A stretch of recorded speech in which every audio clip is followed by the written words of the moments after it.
Since the launch of Dune Awakening, I've played probably around 50 or more hours of it. And believe it or not, amongst my community members, I'm one of the ones who's played less hours. Between doing missions together, flying in gigantic formations of ornithopters, venturing out into the deep desert, and constructing the next big base for the guild, it's just been a non-stop series of really fun activities that honestly have made it really hard to make this video in the first place, because each time I try to record, I end up playing even more.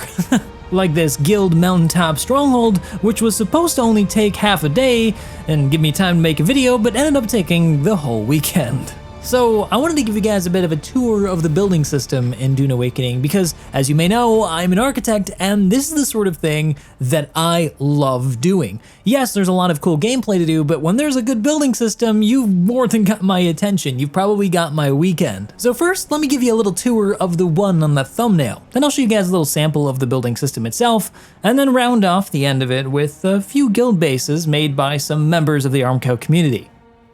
This is the Grand Armco guild base that we constructed over the weekend for the video. I wanted to make a base that was in a good location for more endgame content, as a good stepping off point for getting into the deep desert, as well as a good support base for newer players who maybe don't have as many resources just yet. That's why we selected this location with this natural rock formation that leads up into the base so that players who don't have ornithopters yet can get up to it. Now, the building system in Dune Awakening is based off a bunch of prefabricated walls, floors, ceilings, and some specialized pieces like structural elements, plus some tech features like this cool energy barrier which restricts non-members from getting inside. You're able to set a base to be accessible to either a group of people like a guild or specific friends that you can add directly into the console. Now, this entrance area is meant to be the garage for the guild. This is where we can park our buggies as well as bikes for newer players. Buggies are always going to be useful because they're the most efficient at collecting resources. They get the most out of a rock you find and can carry way more than a player or even an ornithopter with some cargo pods on it. But this is just the beginnings of it. There's definitely still a lot left to be added, like a lot of the resource refineries and manufacturing facilities that are currently lacking in this place. That's going to take several org members with ornithopters to move it from the last base location to this one. But this upper level mezzanine is meant to be where we'll be placing a lot of the refineries and assemblers for making more complex parts to support activities. The idea is to produce enough stuff that whenever we want to go out to the deep desert, we don't have to worry too much about replacing what we lose. It's inevitable that we're going to be killed by players, but also quite likely we're going to be killed by worms and even the big bad worm. You know, that monstrous one you may have seen in the cover art and in the movies. One of the big challenges though with using these prefab sets is trying to figure out how to use them in a way that makes a lot of sense. One of the things that I struggled with was planning around the shape of the natural formation we built within, which restricted where we could put things like circulation paths. I tried to make some of the circulation a little bit more uniform, but inevitably it got a little spaghettified and, well, it could be improved. Still, with some land claim extensions, which allows you to extend the claim that you've made, we were able to make a large ornithopter bay capable of holding an assault thopter as well as the future carrier thopter we're now working on. And we also built a bunch of other smaller pads for assault and light thopters to land on. Though I think we're gonna have to go back and make covers over these, as when sandstorms come about, your thopter will be destroyed if it's left outside. Offers a great view to the base though from a different angle. Pretty neat. And we repeated the same kind of idea on the other side with more exposed thopter pads. I think one of the cool things about having to work around an interesting bit of topography or geology is in how it can sometimes inform the way that you create things like openings or interior spaces and how you might integrate those items into the design itself. Though it does sometimes still create some strange locations that you can turn around to make cool things like this cool outdoor garden, which one of our members made. I'm not sure who of the group made this, but I actually quite like it. Feels quite Eastern style, but I think that comes down to this faction Caladan set being also quite Eastern inspired. And it offers yet more cool views out onto the main structure, the guild hall, that I want to show you guys in a second.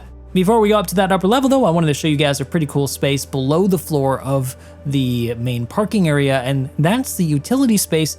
It's really close to the ground of the rock formation, so this is where we're going to be sticking all of our power plants and storage units that don't necessarily need to be seen. Now, a lot of this space was built with the community, so there's a lot of different ideas kind of coming together here. What I personally focused on was the entrance area, a bit of the garage space, and the Grand Guild Hall, which I am super proud of. But I was thinking any stronghold needs its own kind of cathedral space, its place to put the round table. And that's this space, the Grand Hall of Armco. I think it turned out really wonderfully. It's got this dais sort of space with 3 seats for the 3 founding members of the Armco community, and on the upper left and right, there are secondary spaces. I'm gonna make the ones on the right the apartments, and the ones on the left be more planning spaces for our big events that we wanna do, like going out to the deep desert. It's not fully developed yet. It's a cool idea that's gotten started, just like I said, over a weekend, and I cannot wait to see what comes of it in the coming weeks as we fill it out with utilities and it becomes more and more live as more guild members move into it. But boy, do I love the view it offers. In Dune Awakening, the Haga Rift is where you start off and play the story in, and it's also where you're going to end up building the majority of your bases. You can build bases in the massive deep desert, but they will get wiped every week with the Coriolis storm. Building a base, though, starts, of course, with finding the perfect spot. You may look for a spot that offers the most efficiency with a large, flat, open area, and that's certainly one approach. But personally, I think the most interesting type of base is one that uses the topography to make something really interesting. Bases are made by putting down land claims, but you can't place a land claim anywhere. Sometimes there's going to be a no-build area, usually around a main story area or another player's base, which is what you're seeing here. And at present, you can only place 3 total, so you'll have to be selective with where you want to put your bases. I'm putting mine towards the northern shield wall since it's where a lot of the endgame content is and where the highest end resources are. I personally am quite partial to these raised areas, but these will not be a good option for you if you're starting off and you don't have an ornithopter yet. I'm midway through the game, near almost towards endgame, so for me, this is kind of a perfect spot for a little hideaway, kind of tucked in these natural rock formations that can provide shelter from sandstorms and from prying eyes. Now, the initial land claim you put down has a limited amount of space that you're able to build within. It's basically a giant square, and you can extend this square either vertically or horizontally by manufacturing claim extenders, which you'll have to pay a small fee for, around 15,000. It sounds like a lot right now if you're starting off, but you'll get a lot of money as you move on towards the mid to end game. 2 other important parts of building bases in Dune Awakening are making sure that you're keeping up with the power requirements. You can place down generators when you first start building your base, and you have to keep it supplied with batteries in order to keep it protected from sandstorms. If the power goes out, the base will slowly degrade over time and then finally disappear. The same thing goes with taxes. Every week you're supposed to pay the Emperor a small tax amount depending on the size of your claim and base to ensure that the base remains protected. It's a nice mechanism to make sure that there aren't too many abandoned bases left around the world. I also like to place down cargo boxes the moment I find a new base, as it's the perfect place to place all the building materials you'll need. When you're building a base, it'll automatically draw from the local inventory if you've already set one up. While Dune Awakening doesn't allow for the most complex building system, what it does have is still a nice selection of different themed pieces, and I expect that they're going to be adding on to this in the future with purchasable in-game pieces that you can find from quests or from looting certain locations, and probably also as DLC content, though there's no confirmation for either of these at this moment. And if you've chosen a faction and level up with them, you'll also be given access to some faction-specific stuff, like the Atreides set that I referred to earlier from that big base we built for the guild. But each set offers some really cool opportunities to make some really cool spaces despite the limited amount of pieces. I've seen people get really creative with this stuff. Bases in Dune Awakening, though, are meant to be where you're doing your manufacturing for leveling up and resupplying yourself with gear that you lose over time due to degradation, or from dying, or from even PvP. Now, you may be curious whether or not bases can be raided in this game, as it is a survival game, but it is not a full loot PvP game, so no bases in the safe area, the Haga Basin, can't be raided or destroyed by players, but they can be destroyed if you place them out in the PvP areas of the deep desert. Base building, though, does take a ton of resources, especially when you start using the faction stuff, which utilizes a combination of different more rare and harder to manufacture materials. And that's why it's better to build with friends. You can go to the claim council and actually set who has access and their level of access based on how much you trust an individual. You can even control who has access to things like doors or cargo boxes or even assemblers so that you can limit access to your, say, guild base to certain high-ranking members where you might have the most valuable resources. This way, your stuff doesn't go suddenly missing the night before you do a big raid like it might if you had a few infiltrators in your guild. But my crappy little demonstration base that I just showed you is definitely no good demonstration of what you can pull off. Here are a couple of really cool bases built by members of my community. This first one was primarily built by OBJ in this really cool rock formation. He really leveraged the way this space looked naturally by adding lighting that accentuates the rock formations, and then also introduced some cool landing pad ideas, like that raised one above me where he has one of his ornithopters. This other ornithopter pad is also really neat. You can see where my inspiration for my demonstration base has really come from, but he pulled this one off really well. Those stairs out in front of me there take you out to a big thopter pad, which you may have seen in the intro with the big assault thopter. And I also really like how he's placed a lot of useful utilities right here next to the thopter pads, where you might want to quickly access some, say, vehicle assemblers or cargo boxes to place resources that you've collected through some of your activities. A little bit down the way through this rock formation is the main base though, where he has his garage, his living facilities, and it all looks super, super cool. I love the way the Atreides set looks. I think I've already mentioned this before, but it's definitely my favorite set. And you can see what lighting can do for the way a base looks. Every time I see this, I just want to go back to improving our own guild base and my personal little getaway that I started.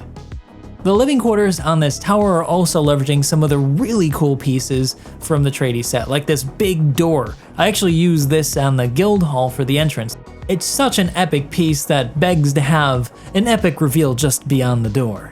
I also really like how he used this upper space in the tower to create a presentation room as well as his own personal office.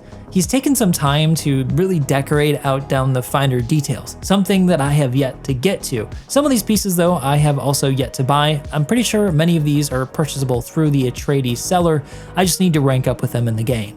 This next base was made by Wombat, Conrad, Talia, and Oddball, right up against the Northern Shield Wall, another great location. It's built pretty much right up against the edge and really well leverages the end of this road and this rock formation in the back to feel like it was always here. It feels like something maybe made by the developers of the game. I also really like the way that they used the combination of Atreides set pieces and some other set pieces on the interior to make a very interesting and unique look from it. And another thing that I think helps it is that it's not too big. The guild base that we built is probably a bit too big to refine in a single weekend, but something like this seems like you probably could go room by room in a day and really refine it.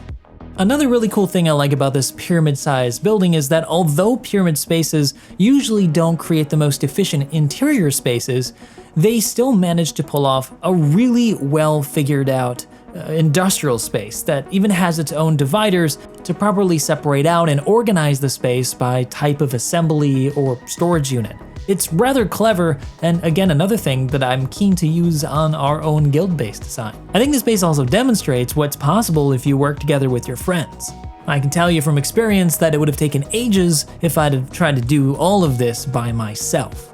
But overall, yeah, the Dune Awakening building system is absolutely amazing, and I have only just scratched the surface with it. I feel like I can pull off so much more with just a bit more time to figure out all of these cool sets. And I'm also excited to see what they come up with next for additional building sets. Maybe a ancient Fremen building style, or perhaps something a bit more futuristic like an Emperor style. I don't know.